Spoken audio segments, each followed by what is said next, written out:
किसान साथियों, green morning. साथियों, कई बार हम तरल जैविक खाद को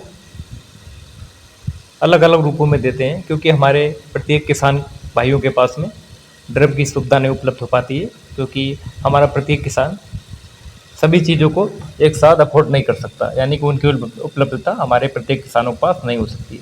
तो कई किसान साथी हमारे क्या करते हैं, भूमि उपचार के समय वर्मी कंपोस्ट में या मिट्टी में मिलाकर तरल जैविक खाद को अच्छे से मिलाकर खेतों में बिखेर सकते हैं। ये भी बहुत सुविधाजनक होता है यदि आपके पास ड्रम वगैरह नहीं है। यदि आपके पास ड्रम है, कंटेनर है, तो आप इस प्रकार भी जैविक खाद को चला सकते हैं।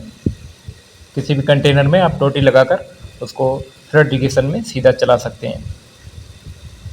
कई किसान साथी हमारे ये भी जानने का प्रयास करते होंगे कि ये मदर कल्चर या बैक्टीरिया कल्चर क्या होता है या जैविक तरल खाद क्या होता है। तो किसान साथियों, हम आपको स्पष्ट करते हैं, जैविक तरल खाद वह खाद होती है जो हमारे खेतों में पड़ी हुई खाद के फिक्सेशन को यानी कि बॉन्डिंग को तोड़ने का काम करते हैं।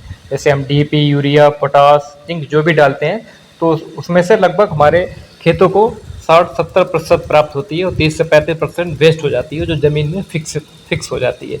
जब बैक्टीरिया खाद को तरल रूप में चलाते हैं, किसी प्रकार का हम बैक्टीरिया खाद या जैविक खाद खेतों में देते हैं, तो ये भूमि की उपजाऊ शक्ति को तो बढ़ाते ही हैं, साथ में जो भी हमारे खेतों में पड़ी हुई खाद होती है उसका अपटेक बढ़ा देते हैं, यानी कि उसकी बॉन्डिंग तोड़ देते हैं, जिससे जो पौधे हैं पड़ी हुई खाद को भी अवशोषित कर लेते हैं और हमारे पौधे सुरक्षित हो जाते हैं। आप देख पा रहे हैं, ये हमारी धान की फसल है किसान साथियों। इसमें हम कल्चर चला रहे हैं। इसमें यह कल्चर एनपीके कल्चर है। इसमें नाइट्रोजन का भी बैक्टीरिया है, फास्फोरस का भी है और पोटास का भी है, और जिंक का हम अलग से चलाते हैं क्योंकि एनपीके के साथ में हम जिंक के बैक्टीरिया को नहीं मिला सकते हैं। तो इसमें हम जब भी जिंक का बैक्टीरिया चलाएं तो उसको अलग से चलाएं। तो किसान साथियों, इस प्रकार हम जब भी सिंचाई करते हैं तो इस प्रकार हम कल्चर को इस कंटेनर में भर के बहुत ही आसानी से अपनी धान की फसल में चला लेते हैं। हमें यही सुविधा सबसे आसान लगती है किसान साथियों। आप पानी जब भी दें फ्लड इरिगेशन में, इस प्रकार का कल्चर कंटेनर भर के आसानी से दे सकते हैं।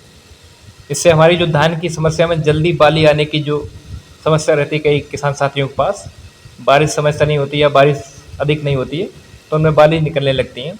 तो आप यदि कल्चर चलाएंगे तो बाली आपकी जल्दी नहीं रुकेंगी, उसमें कुछ ना कुछ सुधार अवश्य देखने को मिलेगा।